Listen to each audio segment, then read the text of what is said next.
I don't think you have to be a mathematician, accountant, whatever it is, right, to say, hey, I'll spend $1,000 to save 10,000 plus. I asked him, I said, you know what the Augusta rule is? Oh yeah, you get to do something with your house, rent it out, and you get a write-off. And they said, but don't you have to live on a golf course? Everything that is a tax write-off or a deduction or credit requires some sort of recording of it, right, that you need to have so you can substantiate what you've done. You can rent out your primary residence for up to 14 days without taking the income on your tax return.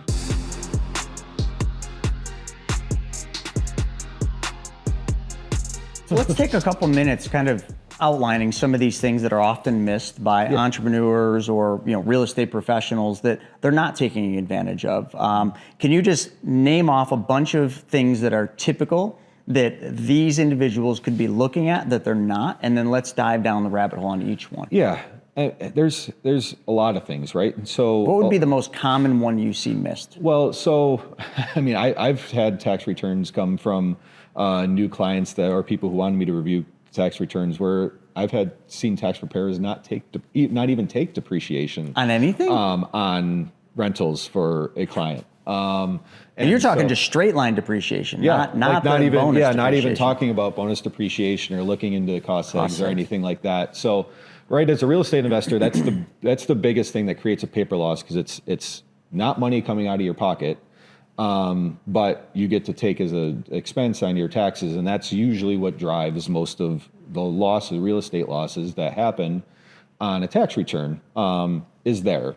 So that's one of the pieces in real estate. Another is just bad business structuring, right? So if you're making a certain amount of money in an active business, right? So real estate typically is passive, but an active business. So as an accountant, as an engineer, as a contractor, a real estate agent, whatever it is, once you make a certain amount of money, you should definitely be converting your LLC into an S corp minimally, like that.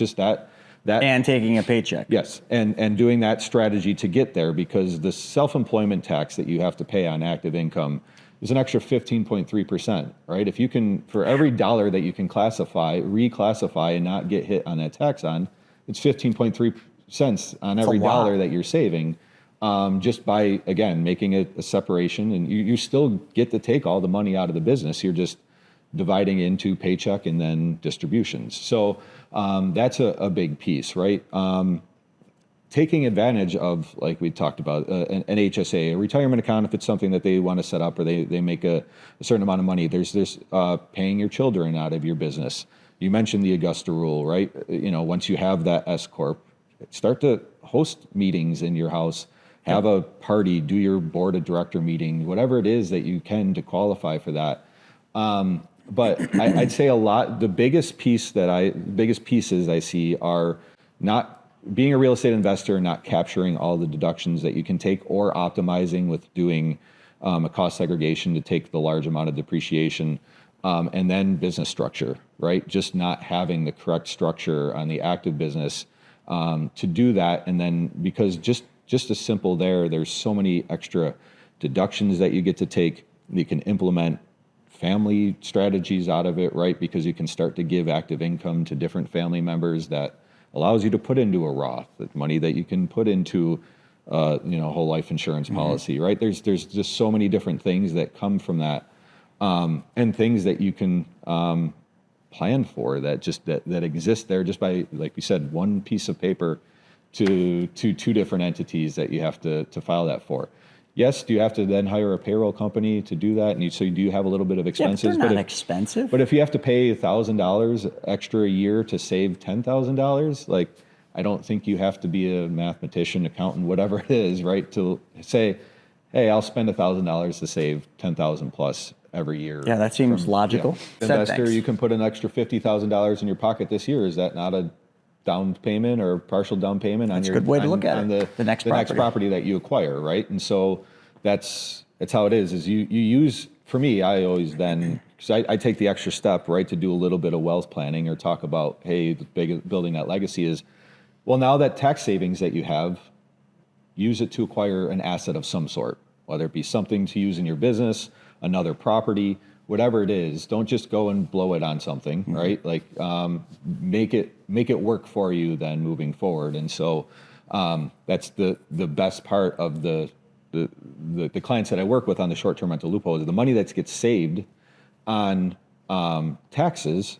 They just turn around and use it to buy their next property that next year. Makes perfect sense. Which is then that property that they could use to do the same exact rinse and repeat, right? And so it's building that into their system that then you get however many years down the line, and the number of properties that you have, or doors or assets, whatever it is, that's then generating income for you at that point, makes it so then, yes. It's kind of free money. Yeah. It's money you didn't really have to work for because you already worked for it, but you're just giving it away. So you're just giving less away to the government. And so, yeah, that deduction is something that you would have, if it's a rental property, right, you would have been able to take over 27 and a half years. Sure. So it's not like you're then taking something that you couldn't. It's just you're pushing it to now. Time value money, right? If you'd rather have all that savings that you can take now yes. and do it, if you can do it year after year rather than piecemeal over 27 and a half years, if it's allowing you to acquire one property a year over those 27 extra properties, right, that you can have when that tax cycle is done. A problem I've always had in real estate is, I've had lots of it, but I always have this innate thing where when something bad happens, sewer line goes, something, my immediate reaction is, I'm done with this. I just want to sell it. But when I do a cost seg on the property, it doesn't matter how mad I get, I can't sell it because I got to give that money back. So it's almost like foolproofing my own limiting, whatever you want to call it, just like my self-destructive nature of wanting to sell things. I can't because I've done a cost seg. Now I got to keep it for 3 years, right? I mean, you can, right? But you're looking at am I going to pay the taxes on depreciation recapture, or I'm going to have to do a 1031 of some sort, right? Or continue to do it, or even, you can, but that's where the planning and advising comes, right? We talk about, because you're going to get hit with those capital gains, but if you can then, with the sale of that property, go acquire 2 more properties that year that you can do, bonus depreciation on, take those losses, that gain that you may have had may get swallowed up by acquiring the other assets that can do it. So there's ways to talk about that. And so that is a lot of, I'm just kicking the can down the road. Well, yes, but you can ultimately kick the can down the road until you're no longer here if you want to, or if you strategize and do it right. Your real estate business lives and dies by the network and the connections that you make. After all, your network, well, it's your net worth. That's what you always heard, right? If that's an area where you desire improvement, well, Private Money Club, it's for you. PMC saves you precious time and money by bringing the real estate world, well, right to you, right in the palm of your hand.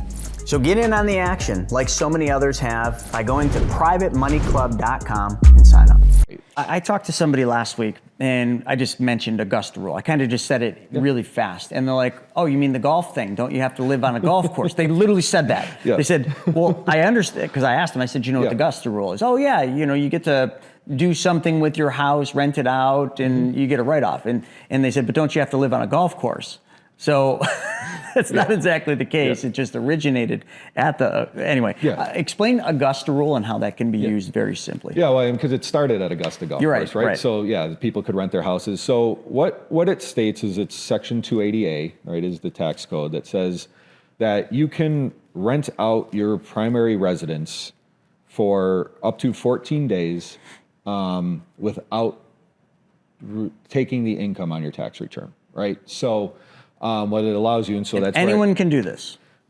So no, okay. You have to have I should say yes. You can so if you rent out a room in your house, yes, universally that is the case. But there's stipulations right on it. So yes, if you wanted to rent out your room or even just your house for a week or 2 weeks, because that's where it started. It happened with the Augusta is at the Masters, right? So people who lived on the golf course would rent their house out for that week, make $10,000, $15,000, $20,000 spending on the size of their house, right? To do it, and they wouldn't have to take it as income because they were doing it for less than 14 days. So yes, technically anybody can do it, but if somebody's doing it with a business, there's certain things that do make it tougher, right? If you have a a home office in your business and you're taking the deduction for it, if you have a single member LLC, it's going to make it very tough for you to say, hey, I'm renting out my business or I'm renting out my house to my business, but I'm saying that my business is a home-based business, right? So it's usually like, this is where then it's optimal with an S corporation or something that you're having there. Or maybe something where a construction business where you do maybe have a separate office that you go to, and still can have a single member LLC, but you don't have a home office, so that your home can actually be seen as a different location. And so what that can be used for is hosting a client meeting or hosting client parties at your house. You can do it for a board meeting that you have at your house every month or every quarter, that you meet with that, you present your financials, you do it that way. You can have a board of advisors that is your family, so maybe it's your Thanksgiving dinner that you make sure you talk about business to and you had to fly people to. But what it does is it allows you to rent out your business or rent out your home up to 14 days a year for a certain amount and not take it as income. If you're renting it to your business, it becomes an expense to your business, right? It's rental expense because you had to rent out your facility to hold whatever event it is that you're doing.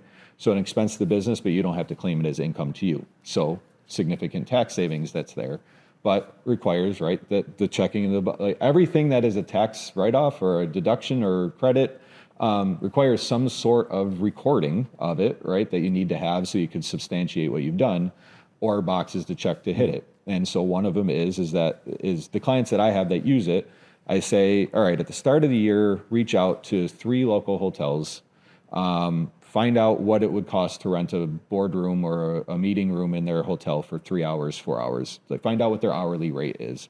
Average those 3, right? You come up with the rate of what it would be if you went out and rented that. You now know what market rent is just to do it at your own. Could you home. actually use ChatGPT for that nowadays? Could you go in and just prompt ChatGPT to find that? I'm sure you probably could. Would that be legitimate? But you have to be able to. You have to have the 3 sources, right? So you have to have at least what can. I don't think ChatGPT right now still qualifies as like, hey, this is supporting information.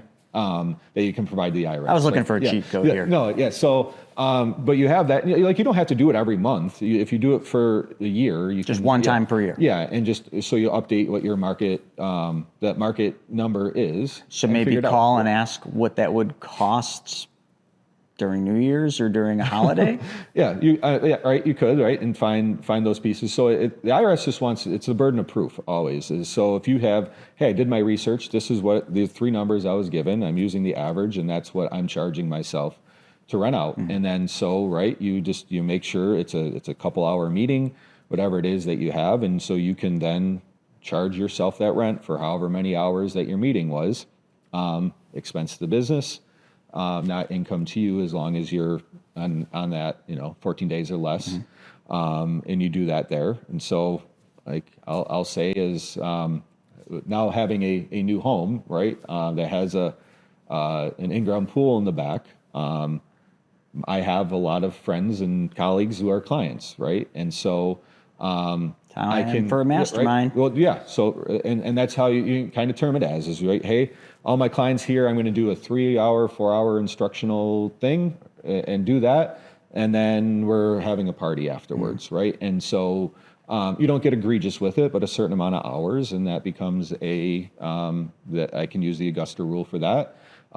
If I host, every quarter, I have my family on my board of advisors sit down, kind of talk about how the business is doing, what the plans are, how we're going to expand, bringing in, my girlfriend's kids into the business, and how we might want to give them roles and different stuff. And so those meetings, right, are if you're holding them at your house and you're renting out your space from yourself.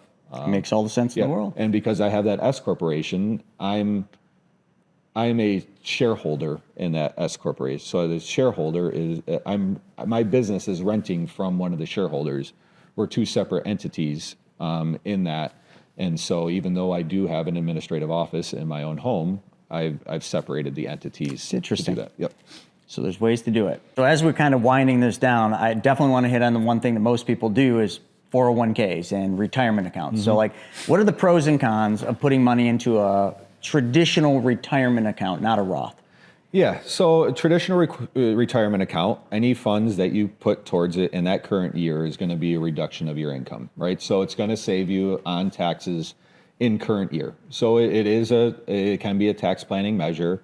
It is something that can go through. It's something that people who work in their own business, right, and have that. I talk with all of them about a solo 401k once you get there. So I mean, the benefit is that you are setting money away for retirement for later in life, and you're also getting a tax deduction this year. So you are paying less tax in current year. But downside, right, is that your money then is tied up until 59 and a half to be able to start taking distributions of that money without getting hit with a penalty. But also, if you're successful, you keep growing. We talked about accumulating assets, right, over the time of your life. You always hear as well, you're pushing it, you're deferring taxes, and you're going to be paying less taxes later in life. And I always turn to them and say, why would you want to be making less then than you do now? Don't you want this year to be the year you made the least amount of money for the rest of your life? So like, why would that be the plan, to be in a lower tax bracket when you're retired than you are now, right? Because if you're accumulating those assets, you should be then accumulate assets that are producing income. So the thing always is that you will then pay tax later, and that's going to be you're going to pay tax on what that money grew to rather than the tax now, right? And then the caveat though, and when we talked about with cost segregation, if I save the tax now, I may be able to accumulate another asset this year on the tax savings. So it really comes to strategy, right? Where it's at, what you're able to do there. I always say, right, if you have an employer that's going to give you a match on your money that you're putting into a 401k, by all means, do it, match it, and match and get out is what I always say there. That's where to start, and then do other planning things to set it up and do it that way. And then if there's money left over, right, where you're still like, okay, I've funded this, I've done this, I've taken advantage of here, still have money that I don't know what to do with. Okay, then maybe we come back to filling the buckets there. So folks, if you're liking this, but you're thinking, I need help, well, that's great. So we're gonna, up in the description, you can book a call with Zach using his calendar link. You can check him out on Instagram. So we got his Instagram handle up there, and you can also just send him an email. So his email will be right up in the description. So you have 3 different ways to communicate with Zach. So don't wait, book a call, get on his Instagram, or send him an email so you can get on the right side of the tax game here. With that being said, Zach, thanks for your time out here, and well, that's a wrap for Money School Elite.